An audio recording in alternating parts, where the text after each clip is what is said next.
De la noche al día, Estíbaliz Pérez.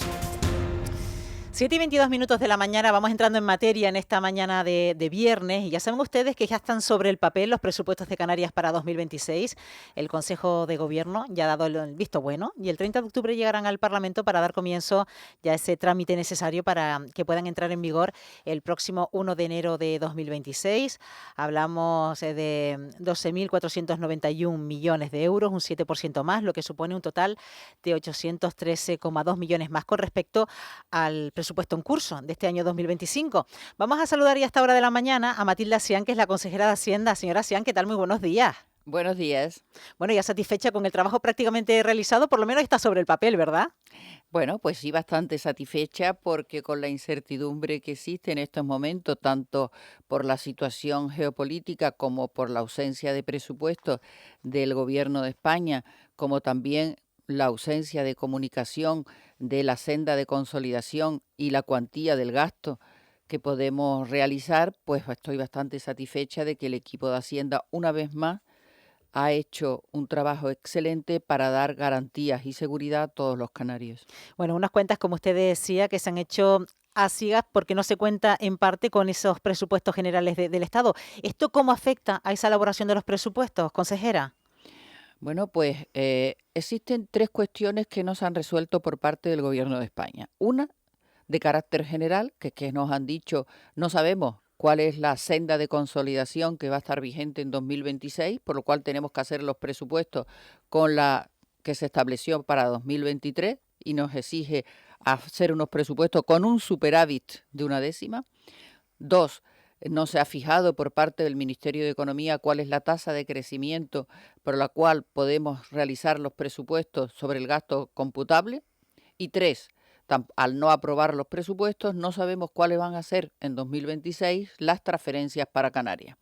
¿Cómo resolvemos estas cuestiones? Bueno, pues con estimaciones propias y utilizando, el presupuesto prorrogado del 23, eliminamos aquellas partidas que ha borrado el Gobierno de España del presupuesto prorrogado del 23 para Canarias y utilizando las partidas recurrentes.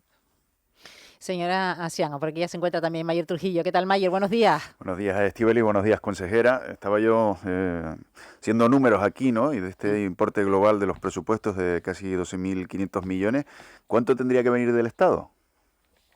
Bueno, del Estado tiene que venir las entregas a cuenta, que es la mayor parte, y la liquidación de 2024, es decir, el sistema de financiación autonómica en 2026 va a suponer en su totalidad 7.900 millones, es la mayor partida que tiene el presupuesto. Nosotros dependemos del sistema de financiación autonómica en un 70 y tantos %, es decir, por eso nosotros estamos defendiendo con tanto ahínco que nuestra situación en el sistema de financiación autonómico no se deteriore.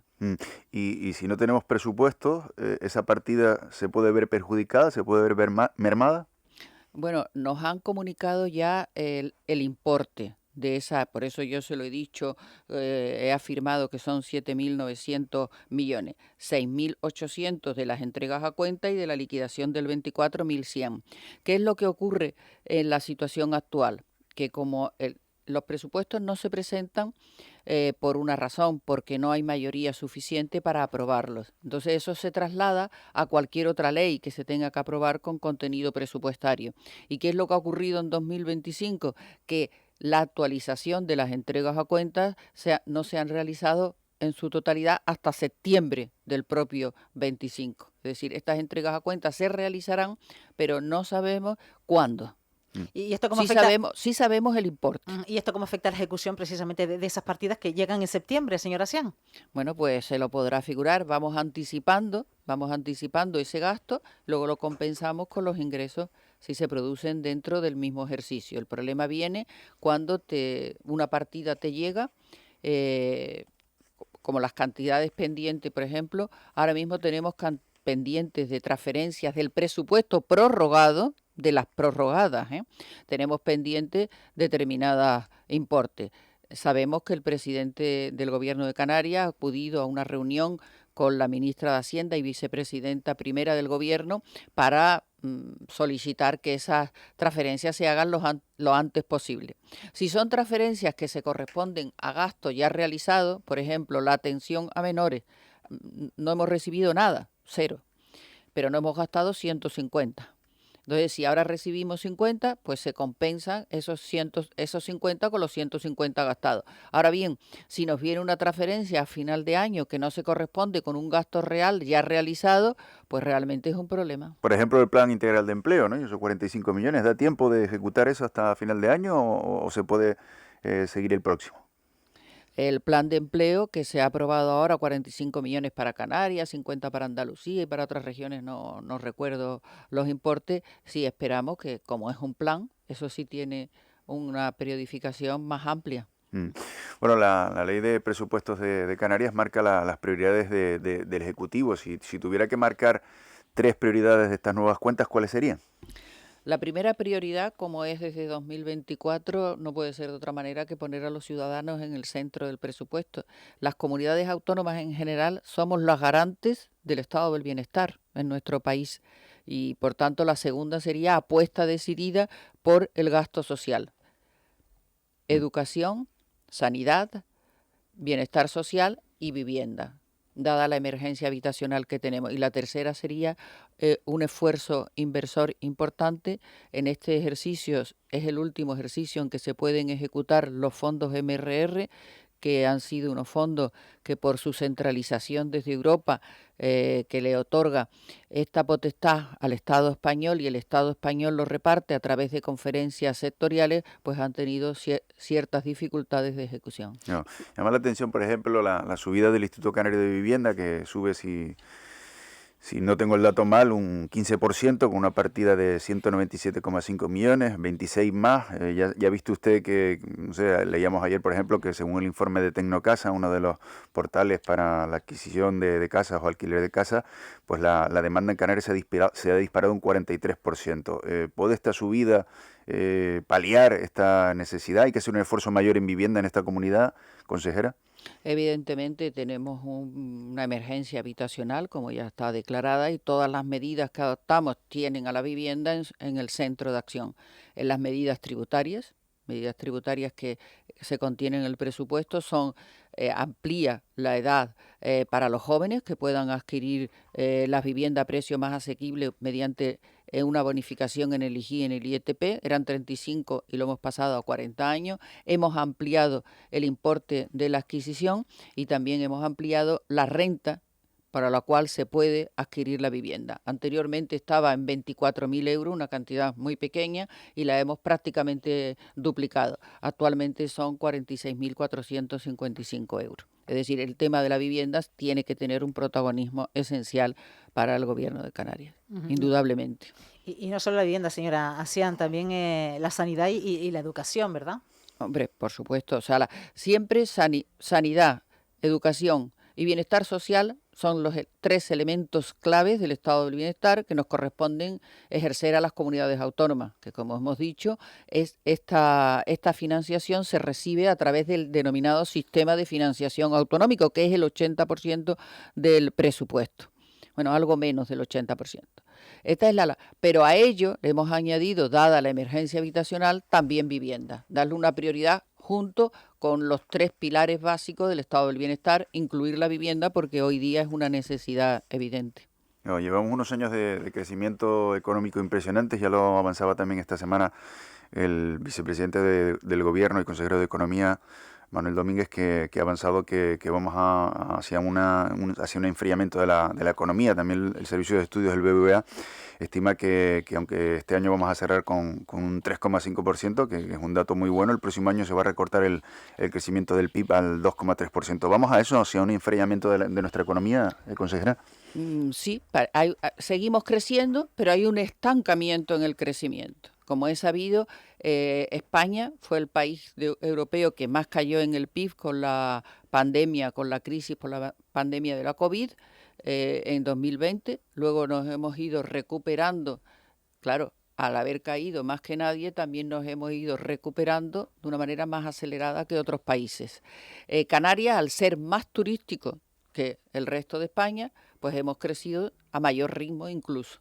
Pero ¿qué ocurre? Que aunque seguimos creciendo en materia turística, tanto en Canarias como en el resto de España, sí se observa un estancamiento en el ritmo de crecimiento.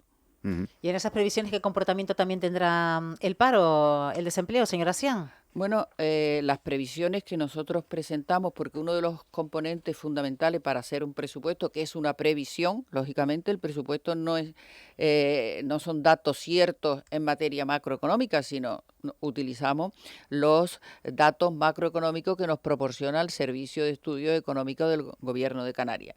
Pues la cifra de paro va a seguir descendiendo, vamos a descender, pero sí se observa también un estancamiento en esta bajada. O sea, ¿se sigue bajando el paro? Sí. O sea, no es que el paro vaya a crecer, no. Pero lo que sí se observa es un ritmo menor de la bajada en el número de desempleados en Canarias. Dicho de otra forma, consejera, aquellas personas que estén buscando un empleo en 2026 lo van a tener un poquito más complicado. Bueno, más complicado no diría yo, sino que si la tasa de paro que existe en el 2025 ha sido el 13,1 y en 2026 va a ser el 12,8, es una bajada del paro reducida, podríamos decir, pero sigue existiendo una bajada en el desempleo. También destaca en este presupuesto, consejera, el gasto en personal sube un 8%, ya supera los 5.000 millones de euros. ¿Esto también da cuenta un poco de la estructura de este Ejecutivo en cuanto al número de consejería y de altos cargos? Bueno, el crecimiento del capítulo 1, gasto de personal, que efectivamente es el 7,9, el presupuesto, los gastos no financieros, no finalistas, incrementan un 7% en general y un 7,9 el capítulo 1. El 90% de ese crecimiento se corresponde con los refuerzos en las plantillas de sanidad, de educación y de bienestar social. El 90%. Y el resto es una previsión del 2% del sueldo de los empleados públicos, que aunque no lo ha establecido todavía el Gobierno de España, tenemos que preverlo en los presupuestos. Es decir, ese incremento está acompañado de la necesidad de dotar de más personal en sanidad, en educación y en bienestar social. También hay que destacar, señora Asián, algunas medidas también relacionadas con la salud que tiene que ver con los tipos impositivos, ¿no? Sobre todo de esos productos que suben en el IGIC, pero claro, que tienen que ver con nuestro estado de salud, ¿no? Cuéntenos. Sí, desde el primer presupuesto que formulamos, una de las principios, una de las guías que utilizamos es la protección de la salud, las medidas preventivas. Y en coordinación con la Dirección General de Salud Pública, primero elevamos la tributación sobre el tabaco y también modificamos la tributación de las bebidas refrescantes, porque de acuerdo con los datos que nos proporciona la Dirección General de Salud Pública no son beneficiosas para la salud. Y en este tercer presupuesto que formulamos hemos incrementado de nuevo el impuesto sobre las bebidas refrescantes en aquellas bebidas que tienen más de un 5% de contenido en azúcares añadidos. Estas han pasado a tributar al 7%. Y además hemos subido al 15% la tributación de las bebidas energéticas, porque de acuerdo con los principios que se nos dicen desde salud pública, estas bebidas son muy nocivas, sobre todo para los jóvenes, que parece que hay una tendencia a consumirlas mezcladas con alcohol, lo cual es muy nocivo para su salud. Y esto es lo que nos ha motivado como medida de protección a la salud pública el incremento en el IGI de la bebida refrescante, siempre que tengan más de un 5% de azúcares añadidos. No. Interesante también, consejera, que dediquemos un ratito a preguntarle por cómo va a quedar la deuda, ¿no? Que la previsión es que siga bajando en 2026, sobre todo ahora que estamos también con lo de la condonación. Sí, bueno, uno de los temas que tenemos en Canarias bastante importante y que de 2024 este gobierno lo ha ido poniendo de manifiesto, igual que esta consejería, es que en 2024, hemos sabido, entraban las reglas fiscales. Esto se sabía desde el principio. Pero lo que no se sabía es que, existiendo ya la idea cierta, como ocurrió en abril del 24, que Europa iba a flexibilizar estas reglas fiscales, lo que ignorábamos totalmente, es que esta flexibilidad que otorga Europa no se fuese a aplicar en el ordenamiento jurídico español. Esto fue una sorpresa. ¿Y qué nos ocurre en Canarias? Que, como hemos comentado, crece el Producto Interior Bruto. Al crecer el Producto Interior Bruto, naturalmente crece la recaudación, pero ese crecimiento de los ingresos no lo podemos gastar. Por estas normas que existen, y digo que tienen su origen en una situación de crisis anterior, pero que ya Europa no la exige desde abril del 24, nos vemos forzados a tener un superávit y a gastar menos de los ingresos que tenemos. ¿Qué ocurre? Que este superávit hay que destinarlo a amortizar deuda. Es decir, es algo que, o sea, nosotros tenemos una deuda por debajo del objetivo fijado para el conjunto de todas las comunidades autónomas y además nos obligan a destinar el superávit a reducirlo. Pues evidentemente no podemos estar de acuerdo con esta circunstancia. Concretamente, la deuda pública prevista para 2026 van a ser 6.680 millones.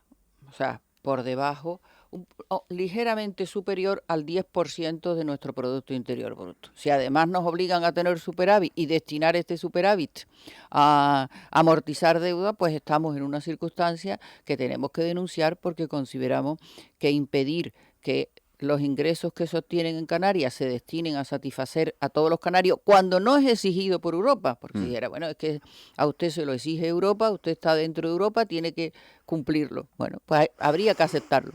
Pero o sea, que si somos la comunidad que menos endeudada está, y encima lo que podemos ahorrar o lo que ingresamos de más porque la economía nuestra va bien, afortunadamente, pues tenemos que dedicarlo a rebajar esa deuda también. Sí, así es.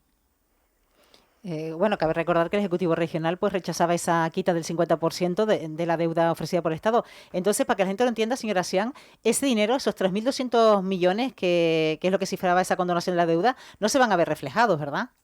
Bueno, vamos a ver. El condonar una deuda, en este caso, en la metodología prevista por el Gobierno de España, primeramente se le llama condonación, pero es un cambio, es un apunte contable, y una deuda que teníamos los canarios, pues pasa a tenerse los canarios como ciudadano español, con lo cual a nosotros nos imputan más deuda que la que pasa a asumir el Estado. Es decir, como nuestra deuda es muy baja, si yo entro en un lugar donde andan repartiendo deuda, pues los que tienen mucha deuda, evidentemente a mí me van a dar su parte de deuda. Entonces, este es un principio general para todas las regiones poco endeudadas. Pero a nosotros, por lo que nos oponemos, es porque en ese cálculo del 50%, en ese cálculo se computan los recursos provenientes del REF. Y eso es lo que nos hace un daño muy especial. La única comunidad autónoma a la que se le impone un límite es a Canarias, con ese 50%. Nosotros, cuando vimos la metodología, dijimos, bueno, ¿y este 50% por qué se le pone a Canarias? Hicimos los cálculos y comprobamos que era porque se computaban los recursos provenientes del REF. Que son 1.700 millones. Claro, nos quitan 1.700 millones, pero tengo que añadir algo más. O sea, lo primero de todo es oponernos frontalmente a que se computen los recursos del REF, como ya nos ocurrió en 2009. Pero también hay otra cosa, no son 3.259. A esos 3.259 también se le tienen que restar de 300 a 500 millones, todavía no sabemos exactamente cuál es la cuantía, de superávit anteriores que no se destinaron a amortizar deuda. Es decir, no solo nos castigan, computan los recursos del REF y por tanto nos quitan 1.700 millones, sino que además pretenden quitarnos otros 500 o de 300 a 500 porque son superávit de ejercicios anteriores que no se han destinado a amortizar deuda. Así, son 2.800 así lo que en teoría serían asumidos por el resto de los españoles, entre ellos los canarios, naturalmente. Y llegado el punto de si aceptamos esta condonación o no, ¿qué haríamos?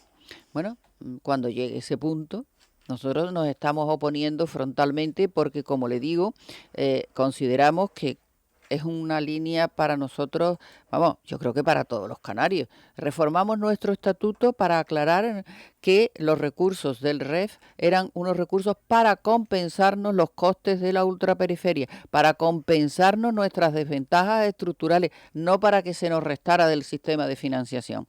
No. Y señora Sián, que fue de esa prometida rebaja del IJIC, ¿ya dan por hecho que no se va a llevar a cabo en lo que queda de mandato? No lo damos por hecho porque yo tengo dos esperanzas. La primera es que la senda de consolidación con las comunidades autónomas sea más generosa de lo que es actualmente. El Reino de España tiene que bajar, está en déficit. La Comunidad Autónoma de Canarias está en superávit. A las comunidades autónomas se nos exigen superávit para compensar el déficit de la Administración Central y fundamentalmente de la Seguridad Social, que es muy elevado. Entonces yo tengo la esperanza de que se haga un reparto de esas cifras más equitativo y que las comunidades autónomas nos asignen la posibilidad de disfrutar también de una rebaja en ese objetivo de estabilidad. 1. Y 2. También tengo la esperanza de que tarde o temprano la normativa europea más flexible se aplique a España y nos permitan gastar los ingresos que tenemos. Es decir, es evidente que si tú ves que hay unos ingresos, los ingresos están subiendo, tú prometas, mire, pues una vez que están subiendo los ingresos, elegid por qué se subió. Pues porque había una bajada en la recaudación, había un momento difícil y se subió el IGI. Tú dices, bueno, pues si ya estamos creciendo a un ritmo bastante elevado y saliendo de la crisis provocada por la COVID, lo lógico es que yo baje el IGI al mismo importe que tenía antes de la crisis. Pero ¿qué ha ocurrido? Que no nos lo permiten. ¿Y por qué no nos lo permiten? Pues por lo que acabamos de comentar, porque nosotros no podemos gastarnos esos ingresos.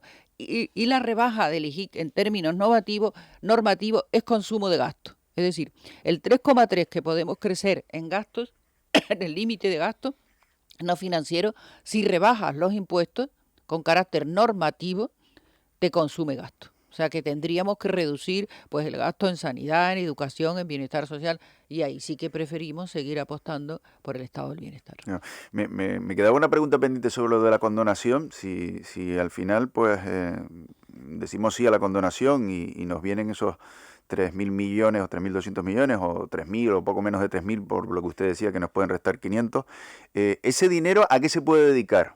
Pero vamos a ver, no nos va a venir nada, si eso es un apunte contable. Sí. Vamos a ver, nosotros tenemos una deuda determinada, nos hacen un apunte contable y ahora tenemos otra deuda que será inferior. Lo único que podríamos decir, ¿y me ahorraré algo en los intereses? Esa sí sería la pregunta. Desde luego en el principal, o sea, si este tema de la deuda fuese que nos van a dar 3.000 millones, 2.000 o 1.000, eso sería otra cosa, es otro escenario.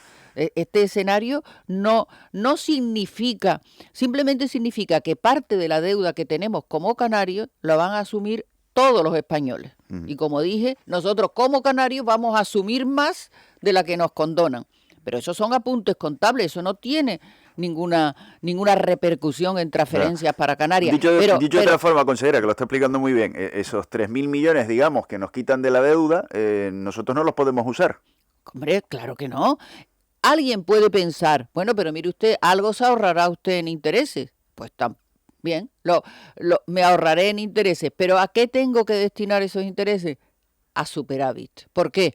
Porque los intereses no forman parte del gasto computable. Pero ya ha escuchado usted en varias ocasiones a los responsables de la oposición, incluso al ministro, lo ha dicho en estos mismos micrófonos, decir eso de cómo se va a negar el gobierno de Canarias a la condonación de la deuda con lo bien que vendría ese dinero para la sanidad y la educación. Eso lo habrá escuchado usted también, seguro. Lo he escuchado, sí, tristemente lo he escuchado. Pero yo lo que le estoy comentando a usted, que la condonación de la deuda lo que significa es un apunte contable en el principal de la deuda. Sí, y ni siquiera lo que nos ahorramos en intereses lo podemos dedicar a educación y sanidad.